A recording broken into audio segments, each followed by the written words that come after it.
Good morning everyone, and welcome back to Craft Eccentricity. I hope everyone's going to have an awesome day today, and if it's a crafting day it's even better. Right, I'm up with an Eiffel store design team haul, and it's all flowers. Now I've got my overhead light on. It's a bit sort of, you know, dark and grey here this morning, so I'll just go straight in, and I've got my ruler so that I can do a few of these flowers for you. So first up, we've got this rather large daisy type flower, and one of the things I like to do is feel if something's going to emboss or if it's going to cut, and I believe that these areas here are going to cut, but as I'm going to be making it up tomorrow we'll find out. But the largest flower in this set is 1.5 inches. No, it's not, it's just a little bit over. So that's the largest one in that set. And then I was sent some, I don't know what you call these, kind of flourishes. I quite like things like this, and I'll explain why, because I might use them in combination with that or one of the other flowers. Is that you can put them down onto your cardstock, just glue them down, and then you can you know, do a paint wash or something over the top, and these become part of the base layer and look as if your card has been embossed. So those are really pretty, and those are flourishes. So I'm trying to think which one's the biggest one here. I'm thinking it's this one. From top to bottom, I'm going to say 2 3/4 inches on the flourish. And then I've got one that looks like I don't know, I probably need to go to the website to take a look, but it looks very sort of like bellflower, bluebell type, and you've got all these bits coming off which tell me that these might hang on to there, because there's 4 of those and there's 4 little offshoots, and then you've got offshoots on these. So I need to go and look at the website, but I can give you the height on that one. That doesn't necessarily mean it's going to be the width.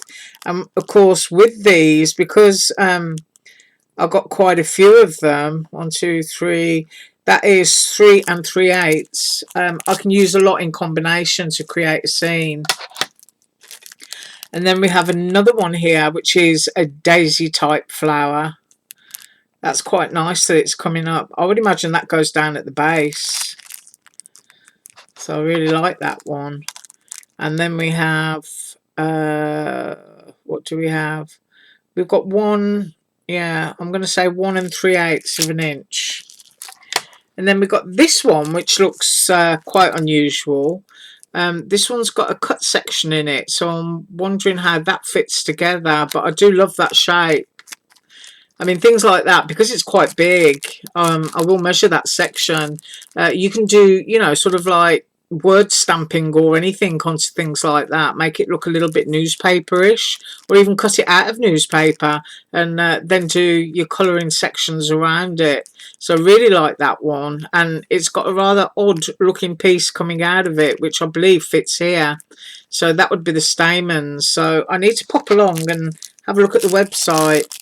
But that section is 1 2/8, and this one going across is 2 2/8. Right, next up, another flower. Now I'm feeling again, and I can feel that one, and it feels below the cut line, so that is going to emboss quite deeply. But once again, I need to make them, and it's a good thing that I love flowers. There we have another one, different configuration, but as I said, you need to look at the website to see exactly what you're getting here. And then we've got this sort of like, I don't know how you describe it, almost carnation like, I'd say, with that really serrated edge. And then you've got other petals that I think give it some dimension by dropping into here, and then you've got smaller ones here, but there's also a bow. And I do love things that have bows because you can just collect all your bows into one box. I mean, I've got a huge collection of bows, from teeny tiny to absolutely massive huge. And then another one here, and looking at that embossed section there, that kind of tells me that this piece sits up in here. So as I said, going to make a few and come back tomorrow. And then one that looks a bit like a tulip with daisies and bluebells. So that's looking more like a wildflower kind of scene. So that looks like a nice combination. And then this one looks very much like a poppy. You got this bit here, which drops into this bit here. So as I was saying, I love flowers. I'm going to cut quite a few of these and come back tomorrow with them. Another daisy type flower. This one looks like it embosses. I love that it's got a spiral centre, and I'm feeling that to feel if it cuts out separate. And I don't think it does. I think it just embosses the spiral. But as I was saying, I will do it. And then we have this one, which looks like a daisy. You've got these gorgeous centres here, which makes it look a bit mixed media. So another one. And then we have another one here that looks rather fanciful. You've got lots of edges on this one. And then you've got that gorgeous centre. That looks very sort of passion flower-like. So really like that. And then this one's really pretty. It's a kind of dandelion, but with hearts on the end. And if you look closely, those little hearts are stitched. So it could be that I'm just going to make a mega huge bouquet for tomorrow. And then that one is a really pretty one. I could see that on a journal pocket or page. You've got these lovely sort of like semi-open drooping bell-shaped blooms that come off the base there.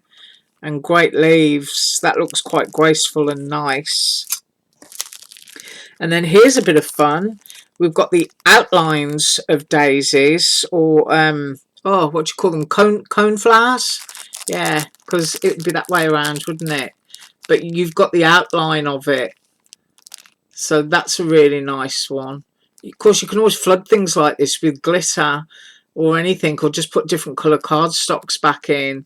And there's a great thing to have, a set of stems, because not all flowers come with stems, and sometimes you can think, well, I can cut a sheet of cardstock, can't I, and I can trim it down, but it's always straight, isn't it? There is a slight curve on these, so it gives the outline as well, because you've got the outline of the flowers, but you've also got the inner bit. So that's a great one to use with lots of other flowers you might have in your stash. And then we've got this one, a little bit mixed media again, and I'm thinking that these slot into these. So you've got a nice stitched background, and then you've also got a flower to layer on the top. That might look nice with a real brightly coloured and stamped stencil background. So that might be one that I'm going to do tomorrow. And then we've got this one, which has got some really interesting leaves. Almost fern-like on the sides there. And then daisy type flowers again. All of them have got centres. And then we've got one that's, I don't know. That might layer up. I'm not actually sure. Maybe chrysanthemum-like or something once cut out.